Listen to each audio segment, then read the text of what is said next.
I'm going to change gears a little bit on you. We've been hearing a lot, the fan, about the upcoming collective bargaining agreement. I was listening to the radio the other day, and they were talking about a potential lockout in 2011.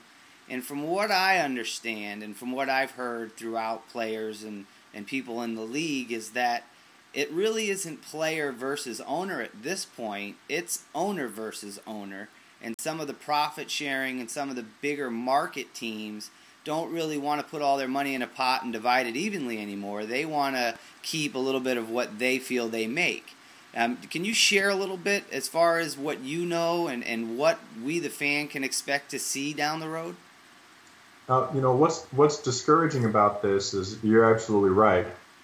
There are some factions within the ownership groups that probably wouldn't mind, seeing the revenue sharing system change. That probably won't mind seeing the lockout. They've been able to guarantee revenues throughout till 2014 from the television deals. So having a lockout, having an uncapped year, is not going to be a bad thing. Having for some owners, Jerry Jones was fined for saying that he wasn't a real big fan of revenue sharing. So don't think he's the only one that's saying those things behind closed doors. I think one of the most important things that the fans have to realize is that this labor strike that's going on is not generated by the players. Probably for the first time in history, it's not the players that are asking for more. It's the owners that are asking for more. The owners want back what we have signed an agreement to have. And we just think it's wrong, especially in the current environment and especially with the NFL doing so well. $8 billion a year, Green Bay Packers making $24 million during the worst economic time since the Great Depression. And that's the smallest market team in the NFL. That's profit. That's after the players get paid. So, there's a disconnect there as to why the NFL is doing what they're doing. Are they trying to fix their problems internally by putting it on the players and asking the players to get more? If you look at labor, that's not an unnatural or an unfamiliar thing. Let's make the workers take less so that we can get more. But unfortunately, in the world of today, you can't just make the employees take less money without any justification for it. And they haven't done that. They haven't given us a reason why. They haven't opened up the books and shown us the NFL is hemorrhaging.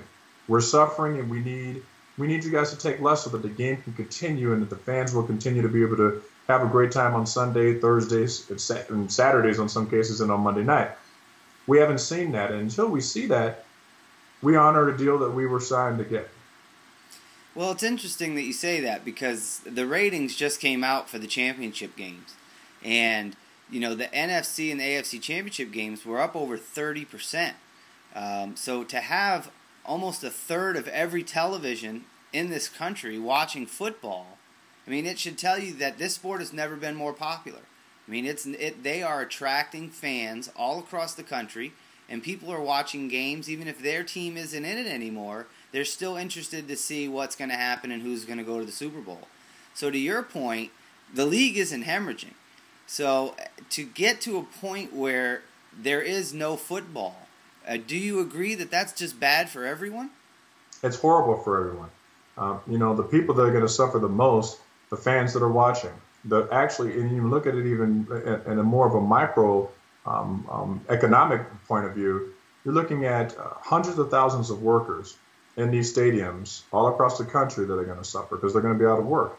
You're looking at the businesses that thrive on the NFL that are no longer going to get that revenue, however long it's going to be. Teams make millions of dollars, or some cities make millions of dollars just on training camp alone.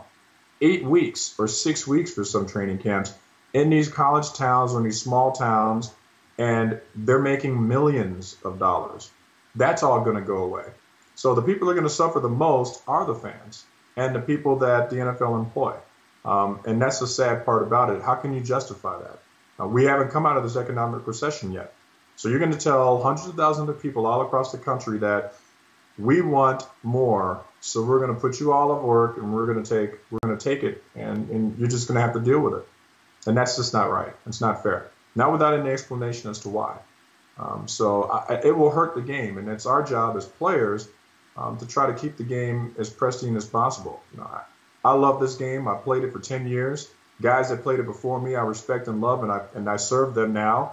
And the kids that are playing now are doing the game the right way for 99% of them. So it's our job to try to preserve this game, and even if the owners have lost sight of that because of the big dollars in revenue, it's still the players' job to make sure that this has happened. That's why we've offered to extend the deal for 2 more years and negotiate this thing out. We've offered to seal our negotiating group up with the management negotiating group in a hotel somewhere in an undisclosed location, and stay there for as long as it takes to get a deal done. We offered that months ago, and they wouldn't do it. So, the strategy's there. It's been laid out. That's why we're all kind of wondering whether or not there's been good faith negotiations at all. When you hire the NHL union buster Batterman to be your lead negotiator back in 2007, that's a pretty clear indication that you're preparing for something. So with all that being said, the players want to play. The former players like myself want our benefits increased to make sure that the guys that have made this game great are well taken care of. One of the little-known facts is that anytime you watch a game on television, on NFL Network, anytime you see me on TV, or you see Leroy, because he's retired now, or you see Ditka, or you see any of those guys in any of those games that are classics now, that revenue goes 100% to the owners. And all of us that made those games possible don't get a thing. And you've got guys going up in front of Congress that are suffering, that are saying, hey, help us. And you got the ownership saying, oh, we do care about you guys. But they're generating millions of dollars a year off of the legacy players and not giving us a cent for it. And that in itself isn't right either.